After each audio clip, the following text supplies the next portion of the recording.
If you treat it like a monster, it will become one. The warning was etched into the steel door, scratched deep enough to survive years of repainting, and Ethan Cole read it twice before the lock disengaged with a low hydraulic hiss. The air inside Site 13 always felt colder than the temperature display claimed. 38 degrees Fahrenheit, steady. But it wasn't the cold that made his breath slow. It was the silence between the sounds, the kind that pressed against your ears like something waiting. His boots echoed across the grated floor as red emergency lights pulsed overhead, casting long shadows across reinforced glass panels thick enough to stop anything short of a missile strike.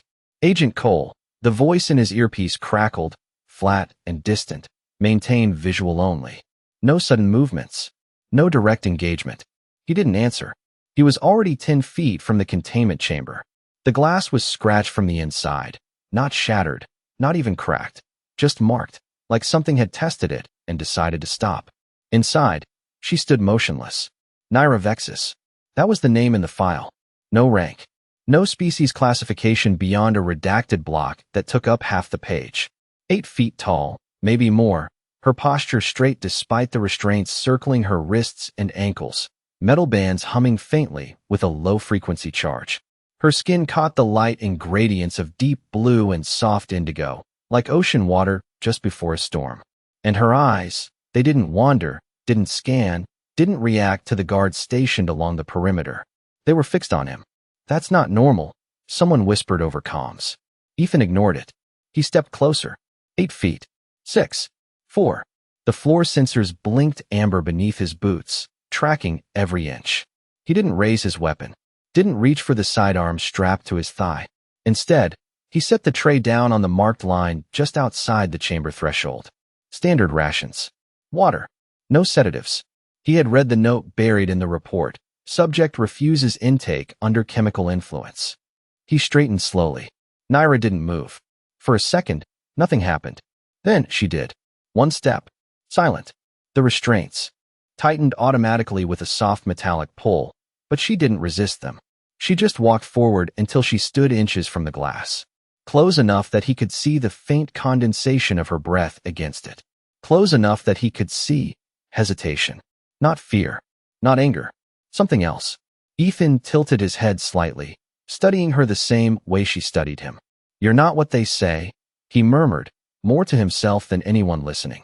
Static filled his earpiece. Agent Cole stepped back. He didn't. Naira lifted one hand. Slow. Deliberate. The restraint hummed louder, warning. Her fingers stopped just short of the glass, hovering there, as if measuring the distance. Ethan felt it then. Not danger, not exactly. Pressure. Like the air had weight. Like something unseen was pushing outward from behind her, testing the space, searching for a weakness. His jaw tightened. That wasn't in the report. Naira's gaze flickered, not away, but through him, past him, toward the reinforced wall behind his position. Her fingers pressed flat against the glass. Not striking, not pushing, holding. And for the first time since he stepped into Site 13, Ethan Cole realized the silence wasn't empty. It was contained. You are standing in the wrong place, Agent. The voice in his earpiece said, sharper now, less controlled, and Ethan Cole did not move because for the first time since he stepped into Site 13, moving felt like the mistake. The pressure in the air had not gone away. It had grown, subtle but undeniable, like the hum of machinery buried behind walls too thick to see through, and Naira Vexis still stood inches from the glass, her palm flat against it, her fingers splayed as if bracing something on. The other side that no one else could see. The restraint bands around her wrists pulsed in a slow rhythm, not struggling, not tightening, just responding, and Ethan noticed the difference immediately because nothing in this place reacted without a reason. He shifted his weight slightly, boots scraping against the grated floor, and Naira's eyes snapped back to him. Sharp, focused, not hostile, not pleading, just aware. As if recalculating him in real time. Agent Cole. Step back to the yellow line. The voice insisted, and somewhere behind him a mechanical latch clicked into a higher security state, protocols stacking on top of each other like layers of armor. But Ethan did not step back. Instead, he lowered himself just a fraction, bringing his line of sight level with hers through the glass, reducing the angle, removing the height difference, a small adjustment that should not have mattered but somehow did. Naira's shoulders shifted, almost imperceptibly, the tension in her posture easing by a degree so small most would have missed it, but Ethan did not miss things like that, not anymore.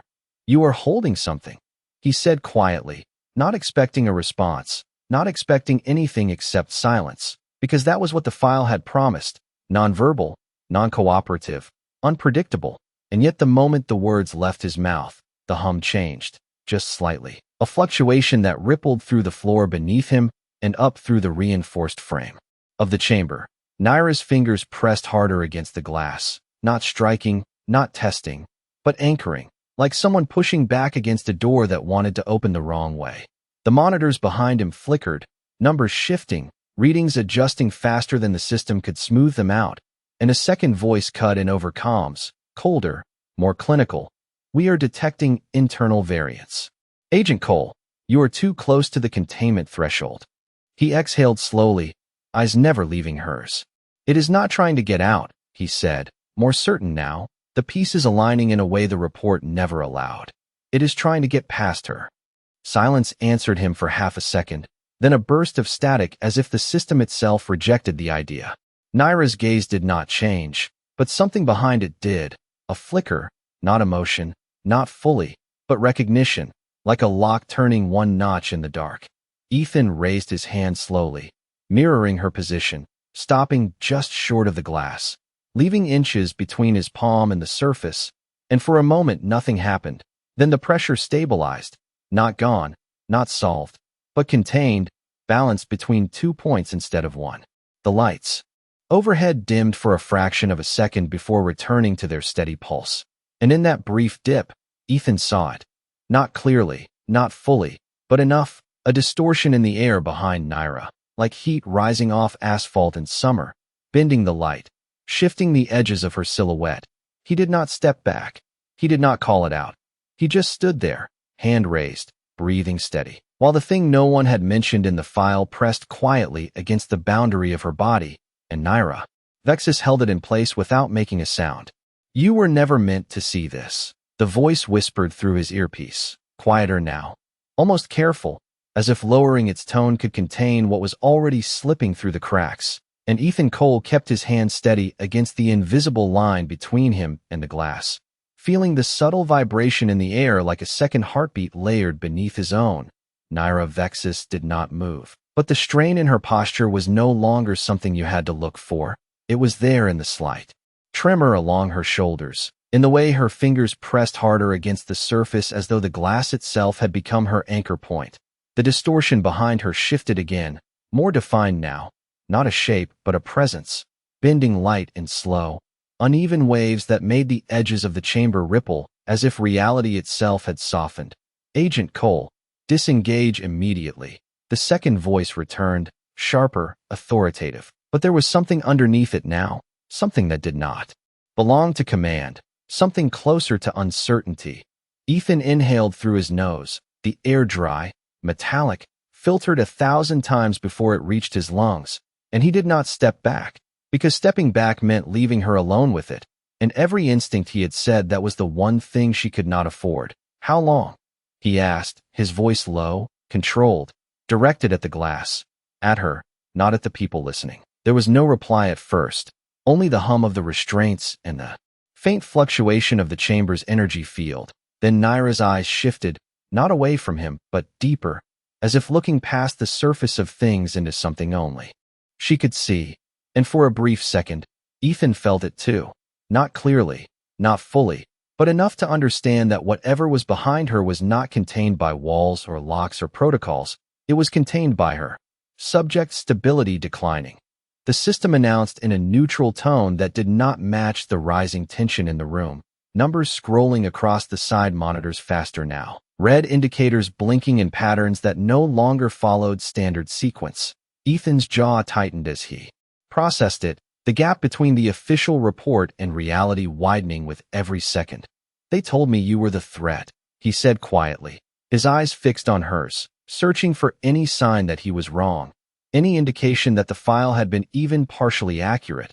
But Naira's expression did not change, not into anger, not into fear, only into something that looked almost like resignation, the kind that comes from holding a line too long without relief.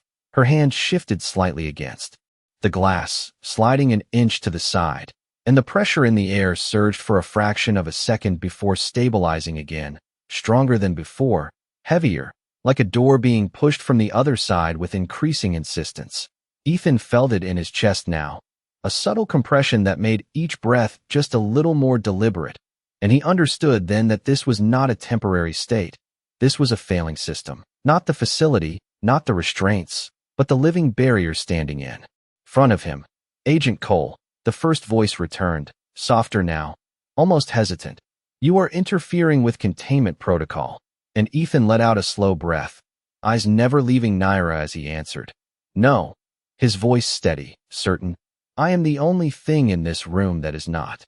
The lights dimmed again, longer this time, the red glow fading into a muted shadow before flickering back, and in that brief darkness, Ethan saw the distortion behind her expand, pressing outward, testing the limits of what she could hold. And when the light returned, Naira's gaze locked onto his with a new intensity, not as a subject observing a handler, not as a weapon assessing a target, but as something else entirely. Something that recognized a choice being made in real time, and for the first time since he entered sight. 13. Ethan Cole understood that the next move would not be written in any protocol. What happens if she lets go? The question left Ethan Cole before he could stop it, quiet but clear, cutting through the layered noise of alarms and controlled voices. And for a moment no one answered. Not the operators behind reinforced glass, not the analysts watching shifting numbers, not even the system that had been so quick to label everything else. Naira Vexis did not react to the question either, but the pressure in the room did, tightening just enough to make the air feel heavier, like gravity had increased by a fraction that only the body could notice. Ethan kept his hand raised near the glass, not touching, not retreating, maintaining that narrow balance that had somehow stabilized the unseen force behind her, and he realized it was not coincidence, it was response. Agent Cole, you are not cleared for that information. The voice returned, controlled again but thinner now, stretched over something it could not fully conceal. Ethan's gaze stayed locked on Naira's as he spoke, slower this time, deliberate. Then give me something I am cleared for. And the silence that followed was longer, deeper, filled with calculations happening somewhere far above his clearance level. Naira's breathing had changed, subtle but undeniable. Each inhale measured, each exhale controlled, like someone carrying weight that could not be set down, and the distortion behind her pressed again, not violently, not suddenly, but persistently, like a tide that did not care about walls, the restraint bands around. Her wrists flickered, their hum shifting frequency as if struggling to adapt to something they were never designed to hold. Ethan's eyes flicked briefly to the side monitors, catching fragments of data, containment thresholds, neural load estimates, stress curves climbing toward red zones that had no margin left. She is the only barrier. A new voice said at last, older, steadier, the kind that did not waste words. What you are observing is not a subject. It is a containment interface. Ethan absorbed that without looking away, the pieces locking into place with a clarity that made everything else feel like noise. Interface for what? He asked, already knowing the answer would not be simple. The reply came after a pause that felt intentional. For something we do not fully understand and cannot replicate. And there it was, the truth stripped of its technical layers, bare and incomplete, but enough. Ethan exhaled slowly, the realization settling into his chest with a weight that matched the pressure in the room. So if she fails, he said, not finishing the sentence, not needing to. Naira's eyes flickered again, sharper this time, as if she understood the direction of his thoughts even without hearing the words, and for the first time, her other hand lifted slightly, not toward the glass, but toward her own chest, fingers curling as though holding something in place from the inside. The distortion behind her surged in response, pushing outward, testing, searching, and the lights overhead dimmed once more, longer than before, the red glow fading into a low, uncertain pulse. Ethan felt it clearly now, not just pressure but intent, not directed at him, not even at the room, but at the boundary Naira maintained with every second she remained standing. "Why did you send me in here?" he asked quietly, not to the voices, but to the situation itself. To the invisible line he had already crossed the moment he chose not to step back. The answer came from the older voice again, measured, careful, because you are the only one it did not react to. And Ethan's jaw tightened as he processed that, the implication unfolding with unsettling precision. Naira was not just holding something back. She was holding it back differently when he was present, and whatever was behind her, whatever pressed against the limits of her control, had noticed him.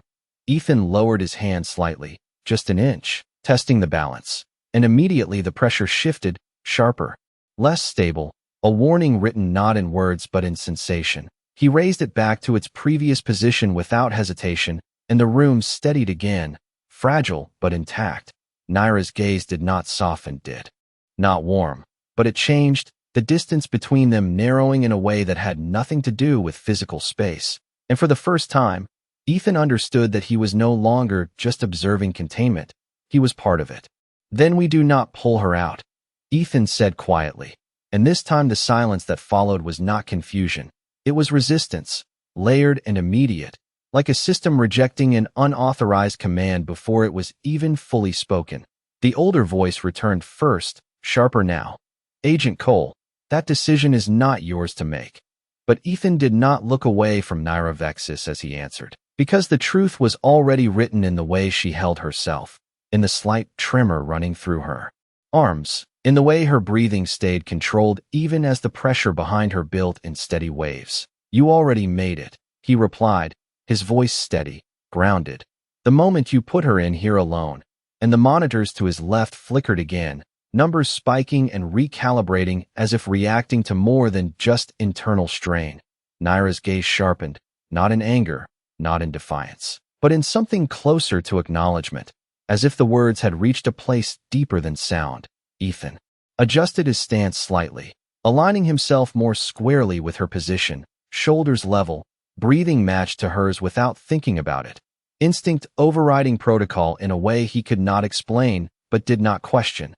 The air responded again, the pressure smoothing just enough to be noticed, not gone, not solved, but redistributed, shared between 2 points instead of concentrated on one. "We need to increase restraint output."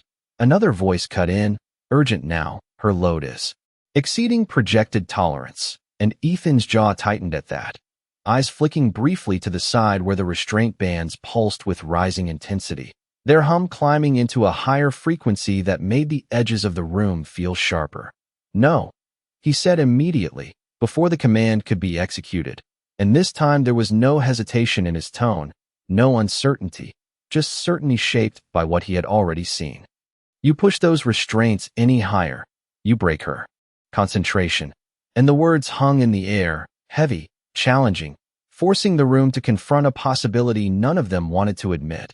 Naira's fingers pressed harder against the glass, the subtle shift enough to send a ripple through the distortion behind her, the light bending more visibly now, edges of her silhouette warping for a fraction of a second before snapping back.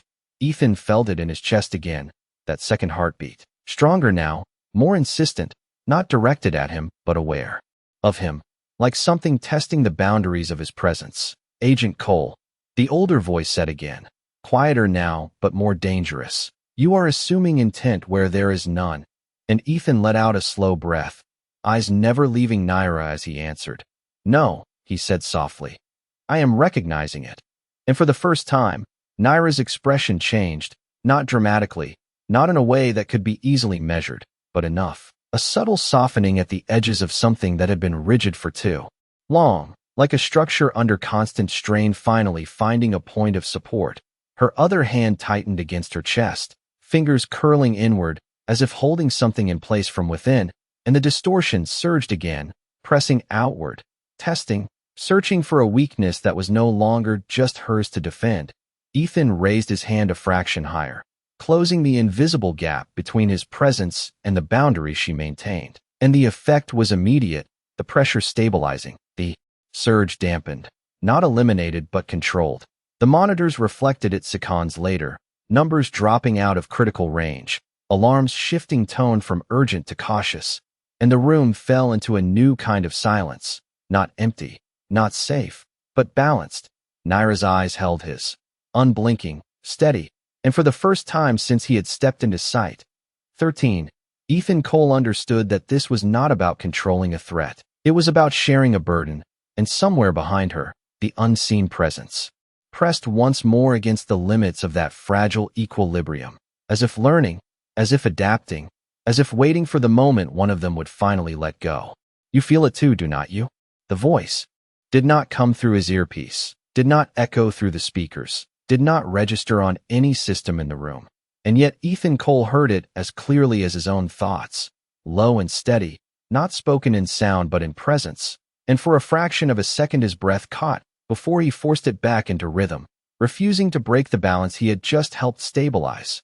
Naira Vexis did not move her lips, did not shift her stance, but her eyes held his with a new depth, something no longer distant, no longer guarded, as if a barrier between them had thinned just enough to let meaning pass through.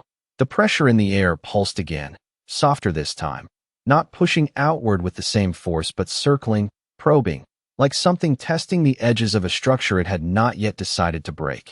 Agent Cole, your vitals are spiking. The system reported, flat and unaware of what had just occurred, and Ethan swallowed slowly, keeping his posture steady, his hand still raised in that narrow space just short of the glass. I am fine, he said, though the words felt incomplete, insufficient, because fine was not what this was something else entirely, something that did not fit into any category the system could track. Naira's fingers eased slightly against the glass, not releasing, never releasing, but adjusting, redistributing the invisible weight she carried, and Ethan felt the shift immediately. The pressure changing shape rather than intensity, like a current, redirecting itself around an obstacle. It is learning you. The voice came again, not hers, and yet tied to her, as if it moved through the same space she held closed, and Ethan's jaw tightened as he processed that, not with fear, but with clarity. It is not supposed to learn anything, he replied under his breath, and Naira's gaze flickered, a subtle confirmation that she understood the implication even if the others did not. The monitors to his left continued their steady stream of data, but now Ethan saw the pattern behind it, the small variations that did not match the system's expectations, the micro-adjustments that aligned more closely with his movements than with her strain, and that realization settled into him with quiet certainty. You said it reacts to me, he murmured, not to the room, not to the voices, but to the connection that had formed in the space between him and the glass, not to her. And this time the answer came not from the earpiece, not from the hidden observers, but from the presence itself, a subtle tightening of the air, a focused awareness that brushed against his thoughts without crossing fully into them. Naira's shoulders tensed slightly, the first real sign of resistance he had seen from her, not against him, but against something deeper, something pressing from within, and her hand against her chest tightened, as if reinforcing a failing seal. Ethan inhaled slowly, grounding himself, forcing his attention back to the physical world, to the cold air, the hum of machinery, the faint vibration under his boots, because whatever was happening here could not be allowed to pull him away from control. You are not just holding it back, he said. Quietly, his eyes locked on hers. You are translating it. And Naira's expression shifted again, that same subtle change, not surprise, not relief, but recognition, deeper this time, as if a truth had finally been spoken aloud that neither of them could afford to ignore. The lights overhead dimmed once more, longer than before, the red glow fading into a low pulse that cast the entire chamber into a shifting shadow. And in that dimness, the distortion behind her became clearer, not a form, not a creature, but a pattern, complex and fluid, pressing against the limits of her control with increasing intent. Ethan felt it again, that second presence brushing the edge of his awareness, not entering, not taking, but observing, adapting, and he understood then that the balance they had created was not stable. It was temporary, a pause in something that was already in motion. Naira's gaze did not waver, and for the first time, there was something unmistakable in it. Not fear, not anger, but a question, silent and heavy, one that did not need words to be understood. Ethan held his position, hands steady, breath controlled, and answered it the only way he could, by not stepping back, because in a place built on control, restraint, and distance, the only thing keeping the unseen from crossing over was the one thing no protocol had ever accounted for: a human choosing to stay. If it learns you, it will follow you. The voice inside the pressure said, clearer now, no longer faint, no longer distant. And Ethan Cole felt it settle behind his thoughts like a shadow that did not belong to him. And for the first time since stepping into Site 13, he understood that the boundary Naira Vexus was holding was no longer just physical, it was directional. Naira's eyes tightened, not in fear, not in warning, but in urgency, and her hand against her chest pressed deeper, fingers curling as if gripping something that refused to stay still. The distortion behind her surged again, not outward this time, but forward, aligning with Ethan's position, bending light in a way that made the space between them feel thinner, fragile. Agent Cole, step away from the glass immediately. The older voice snapped, losing its restraint, but Ethan did not move, because stepping away now would not reduce the pressure. It would redirect it, and he could feel that with absolute certainty. It is not trying to break out, he said quietly, his voice steady despite the tightening in his chest. It is trying to transfer. And the word landed hard, echoing through the silence that followed. Naira's gaze locked onto his with sharp intensity, and for the first time, her head shook slightly, a small movement, controlled, deliberate, a warning not spoken but understood, and Ethan's jaw clenched as he processed it. You are holding it from choosing, he continued, softer now, not accusing, not questioning, just stating what had become clear, not just from escaping. And Naira's shoulders trembled once, the first visible crack in the control she had maintained for so long. The restraint bands flared brighter for a second, reacting to the internal shift, and the monitors behind Ethan spiked in response, alarms rising in pitch before flattening again into a sustained warning tone. The air thickened, not heavier, but sharper, like something aligning itself with precision, narrowing its focus. Ethan felt it.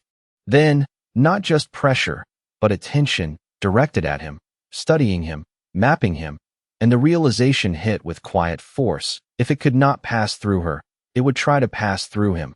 Do not engage cognitively, the system warned, its voice suddenly more urgent, unknown entity attempting adaptive synchronization. But it was already too late for that. The connection had formed the moment he chose to stay. Naira's hand lifted from her chest and moved toward the glass again, slower. This time, heavier, as if every inch required more effort than the last. And when her palm pressed flat against the surface, directly opposite his raised hand, the effect was immediate, the pressure spiking between them, then stabilizing into a narrow channel that neither of them fully controlled. Ethan did not pull away, even as the sensation sharpened, brushing the edge of his thoughts like a question waiting to be answered. You cannot hold it forever, he said quietly, his voice carrying more weight than volume. And Naira's eyes flickered, not in denial, but in agreement, a silent truth that had always been there. The distortion surged again, stronger now, pressing forward along that invisible line between them, testing, adapting, learning the path it might take if given the chance. Ethan inhaled slowly, grounding himself, forcing his focus into the present, into the physical, into the simple act of standing his ground. Because whatever this thing was, whatever it wanted, it needed a direction, a decision point. And right now, that point was him. Then we do not give it one, he said, barely above a whisper. And for the first time, Naira's expression shifted into something unmistakable, not relief, not hope, but alignment, a shared understanding that did not require words. The lights dimmed again, the red glow fading into a low pulse. And in that shifting shadow, the boundary held, not because of walls or restraints or protocols, but because two beings stood on either side of it and refused to let it move forward. You are not meant to share the load. The voice pressed again, closer now, sharper, no longer observing but insisting, and Ethan Cole felt it brush the edges of his thoughts with increasing clarity, like something mapping the structure of his mind the same way it had mapped the space around Naira Vexus. The pressure between them narrowed into something more focused, less like a force and more like a path, a channel that did not exist until they created it, and now refused to disappear. Naira's palm remained against the glass, aligned with his. Her fingers steady despite the strain that now showed openly in the slight tremor along her arm, her breathing. No longer perfectly controlled but still measured, still deliberate. As if every inhale was a decision she had to consciously make. The distortion behind her pulsed again, stronger, more defined. The shifting pattern pressing forward along that invisible line between them, and Ethan realized with quiet certainty that the balance they held was no longer passive. It was active, requiring constant adjustment, constant will. Agent Cole, cognitive interference escalating. The system warned, its tone urgent but inadequate. Unable to account for what was happening in terms that mattered. Disengage immediately, or we will initiate override. And Ethan almost smiled at that. Not from humor, but from the realization that there was no override for this. No switch that could replace what Naira was doing or what he had become part of. You do not understand. He said under his breath, not to the system, not to the voices, but to the pressure itself. There is no one else in here it can choose. And the response was immediate, a tightening of the air, a focused awareness that settled directly on him, confirming what he had already begun to accept. Naira's eyes sharpened, her gaze locking onto his with renewed intensity. And for the first time, she moved first, not reacting, not compensating, but initiating, her hand pressing more firmly against the glass, aligning perfectly with his, and the effect was immediate. The channel between them stabilizing, the pressure evening out, the distortion behind her pausing in its forward push as if encountering resistance it had not anticipated. Ethan felt it then, more clearly than before, not just presence, not just intent, but something like curiosity directed at him, shaped by his refusal to step back, by his decision to remain where logic said he should not. It is trying to understand you. The voice echoed again, softer now, almost reflective, and Ethan exhaled slowly, grounding himself in the physical, in the cold air, the hum of machinery, the faint vibration under his boots, because whatever this thing was, whatever it wanted, it was no longer just pressing against Naira, it was engaging with him. Then let it, he said. Quietly, the words steady, controlled, not reckless, not defiant, but intentional, and Naira's expression shifted again, not into agreement, not fully, but into something that acknowledged the risk and accepted it all the same. The lights overhead dimmed once more, the red glow fading into a low pulse that cast long shadows across the chamber, and in that shifting darkness, the distortion behind her became clearer than ever, a complex pattern of movement and stillness intertwined, pressing forward and pulling back in the same moment, as if caught between two opposing forces. Ethan held his position, his hand steady, his breathing matched to hers, and for the first time since the connection formed, he did not resist the awareness brushing against his thoughts. He did not push it away. He simply allowed it to exist at the edge without giving it direction, without giving it permission. Naira's shoulders steadied slightly, the tremor easing just enough to be noticed, and the pressure in the room responded in kind, stabilizing into something fragile but sustained, a balance held not by strength, not by containment, but by restraint. And in that moment, as the unseen presence hovered at the boundary between them, neither advancing nor retreating, Ethan Cole understood that the only thing more powerful than force was the choice not to use it, and for now, that choice was the only thing keeping the line from breaking. It will choose now, the voice whispered, no longer distant, no longer uncertain, but present in a way that felt final, and Ethan Cole did not move because he understood what that meant, not in theory, not in data, but in the quiet alignment that had formed between him and Naira Vexis. Her hand remained pressed to the glass, perfectly matched to his, the space between them no longer empty, but filled with something that neither of them fully controlled, and yet both refused to surrender. The distortion behind her pulsed once more, stronger than before, not testing, not probing, but deciding, and the air in the chamber tightened into a single, focused line that ran directly through Ethan's position, as if the entire structure of the room had shifted to center on that one point. Agent Cole, override protocol engaged. The system announced, its tone stripped of uncertainty now, mechanical and absolute. Containment breach probability exceeding acceptable limits. and Ethan heard the locks behind him begin to cycle, the deep mechanical thrum of failsafes preparing to isolate, to separate, to remove him from the equation. Naira's eyes widened slightly, not in fear, but in urgency, and for the first time, she shook her head more clearly, a deliberate refusal, a warning that reached him without sound. Ethan's jaw tightened as he felt the pressure spike again, the unseen presence pressing forward along the channel they had created, no longer content to observe, no longer satisfied with distance. You cannot hold both. The voice pressed into his thoughts, sharper now, insistent. One must carry it. And for a brief moment, the weight of that choice settled over him, heavy and undeniable. He could feel it, the direction it wanted, the path it was shaping, the possibility of release if one of them stepped aside, if one of them let the other take the full burden.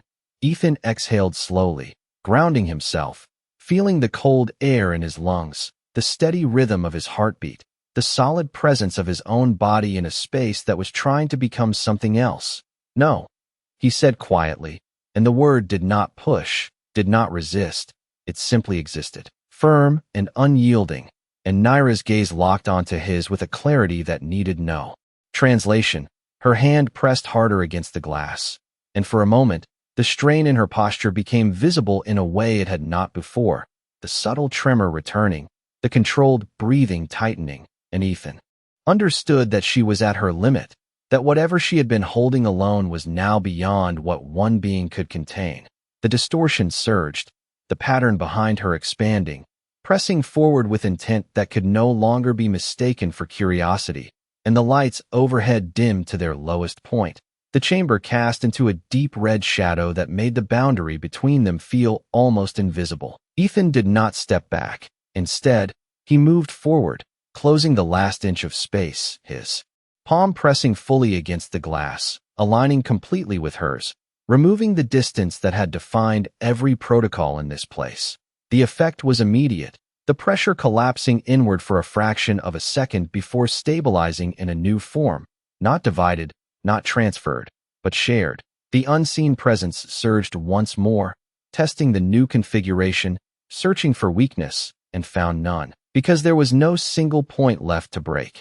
Naira's shoulders steadied, the tremor easing as the weight redistributed, and for the first time, her eyes softened, not into relief, not into peace, but into recognition, deep and unwavering.